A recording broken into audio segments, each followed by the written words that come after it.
Hello and welcome to the Special Needs Mom Podcast, special edition for Workshop Week.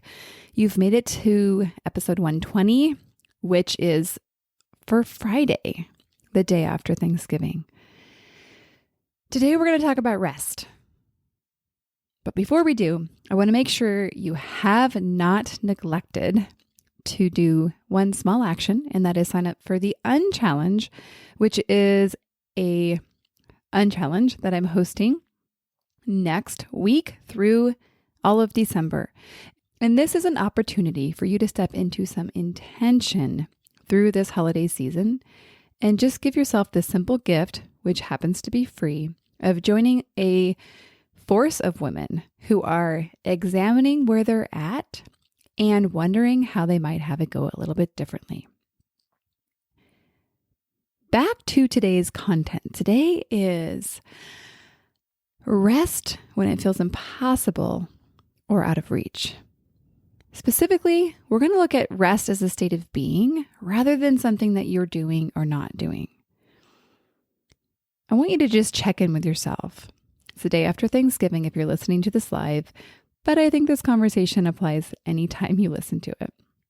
On a scale of 1 to 10, how rested do you feel right now?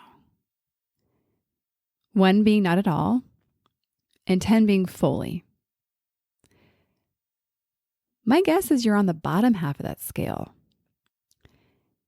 And isn't it ironic that most likely you've had some time off from the normal routines and normal demands, maybe the therapy schedules, the school schedules, the work schedules, all of it, and yet you feel more exhausted than ever?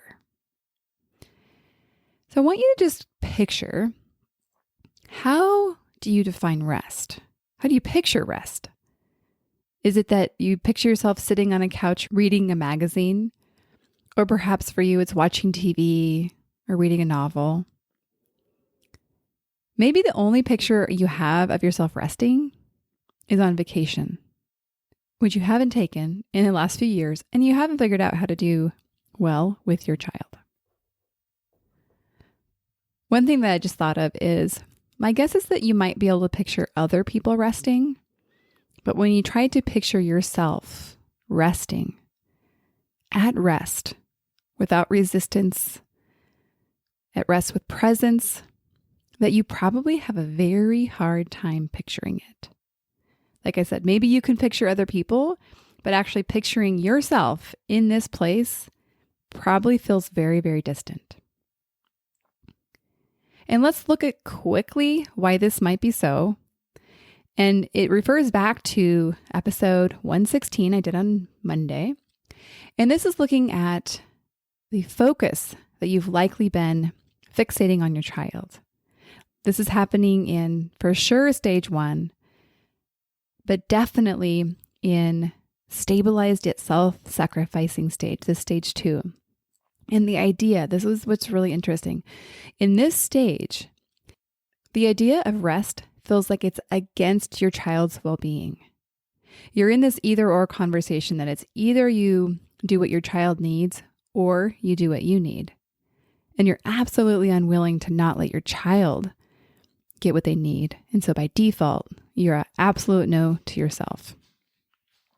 So interesting, right? And so no wonder why you don't ever feel rested. You don't feel like you can rest. And no wonder why you might not even want it that much. But my guess is you're moving on from stage 2, beyond the stabilized yet self-sacrificing. And you're moving towards, or you are in, alone and afraid stage. And referring back to this stage, this is when you are in the rebellion, the resistance of being in stage 2 and the exhaustion and the demand. And so this is where you turn back towards yourself. And again, you're kind of rebelling. So for those of you that are like, yes, I'm definitely in the resistance. I am turning back towards myself, saying this cannot go on any longer. This episode's definitely for you. I want to invite you to a type of rest that isn't limited to you being on your couch or on vacation. This is a simple, or perhaps a series of simple internal shifts. And it's a shift that retires your old way of being, that has you thinking, I can't or I shouldn't. And it really employs a new way of being and specifically leads you into asking and answering the question, what do I need? And giving it to yourself or asking for it. This rest comes with that. The rest that I'm talking about comes with that shift. And there's a key part that helps open the door. It's the have to versus choose to shift. That's hard to say. If I was talking to you and I was listening to you talk just casually, here's my bet. My bet is that you would be talking the way many of us talk, and you would be saying, I have to do this, and then I have to do this, and then I have to do this. You could be saying, I have to go to therapy, and then I have to go to work, and then I have to pick a pie, and then I have to call the insurance, and I have to do all of these things, and I have to give meds. It's a very common way of speaking, so you're not doing anything wrong. But here's the thing. We actually forget that we do have a choice. Or we're like, yeah, I get technically I have a choice, but it doesn't feel like a choice because the alternative is like, well, yeah, it's like a rock and a hard place. Your choice feels like it's a very bad choice, therefore you would never choose it, which isn't really a choice at all. You see how that works? So this part, this shift requires acceptance. And if you listen to episode 116, you might remember that that's the big shift that happens between stage 3 to stage 4. Stage 4 is where we calm the chaos. And this shift is founded on this acceptance.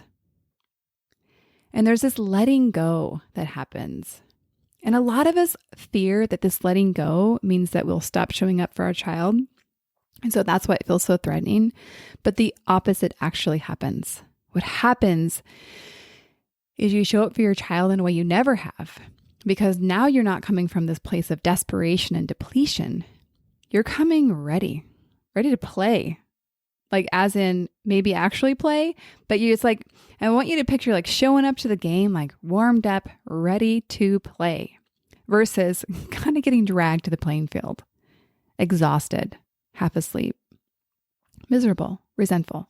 So this is the shift. And so I think it's so sometimes counterintuitive, and that's why it requires practice. So these two questions are the ones I want you to entertain today or through this week if you're listening to this in advance. First question is, what do I need? And the second question, and I want you to really allow yourself to answer and then choose. The question is, do I really have to? And this one might trip you up a little bit. And if it does, reach out to me. Or better yet, join the Unchallenge, which is where we're going to be asking these questions as a community. You probably have heard about it by now on this podcast, and you can sign up by clicking the link on the show notes. It's free. And if you're kind of like, okay, kind of interested, not totally sure if you are actually right about this, join and be in the inquiry of, what if it's true? What if there's the possibility that you don't have to continue on feeling this way? Okay. Well, we will see you hopefully in the Unchallenge, but definitely in future episodes.